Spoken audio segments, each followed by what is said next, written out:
Of all the people killed by the Dixie Mafia, Jeff Lee is one of the most mysterious and least talked about. He was an associate of Joe South, who had just put out his famous song, Games People Play. While they while away the hours in their ivory towers, till they covered up with flowers in the back of a black... Of course, Joe South, for as famous as he was still working with the mafioso Mike Thevis, a man who ran a porn empire out of Atlanta, laundering money through the music studios as he did so. In spite of having ties to New York's Five Families and the DeCavalcante family in Rhode Island, Thevis seems to have almost cut ties with the wild success of his new musician and good friend Joe South, and Joe South's new partner, S. Jeff Lee.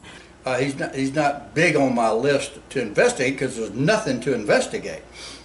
He was working for Mike Thevis, who was a porn king of Atlanta.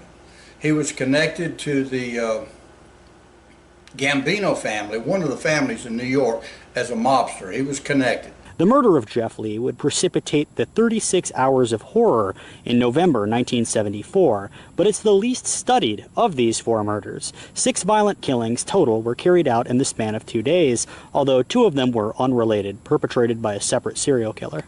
The kingpin of this operation, Mike Thevis, was no stranger to violence. In 1970, he killed rival porno king Jap Hanna, and a year before the 4 murders, he began to bring along protégés with the goal of getting as many hands dirty as possible. Mike Thevis had associates found in their trunk at the Atlanta airport. And he eventually went to prison for killing somebody. Several people. He killed a bunch of people. But the thing is, he owned a recording studio in Atlanta. You know, a front to make him look like he's honest. He allowed Roger Underhill to accompany him to kill Jimmy Mays with a pipe bomb, who was a former employee who had opened up a rival porn shop. Then came the 4 notorious murders. You want to hear about how he died? Yeah, all of them. As I understand it, he was into drugs. And of course, Mike Thevis was probably into drugs.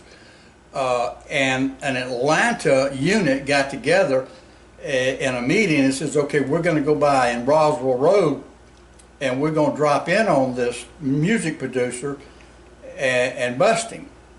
They had information that there was a significant amount of drugs involved and they were trying to tie it to Thevis. But there was a crooked cop in that meeting who tipped off Thevis. So he was killed in the middle of the night on that November 7th. So you prior to the police officer. Jeff Lee was first killed in his home before College Park police officer Eugene Barge was ambushed on his way to work. After this, the killers, 3 hitmen in a white van, got help from crooked Henry County Sheriff's deputies in kidnapping Melanie Ann Marvin King, an 18-year-old college student and her former teacher, who were led to the woods and executed. The killers then drove to Florida. Joe South and Mike Thevis were both questioned, but APD conveniently lost all records of the killing of S. Jeff Lee. Only a few short newspaper articles mention him in passing, usually as a footnote to the deaths of the officer and the teacher-student duo. Check out Charles Sargent's podcast and Amazon book, Sins of Henry County, which I'll link in the description. He posits that these hits were all business. Jeff Lee was probably an informant, which is why cops here lost all records of his murder.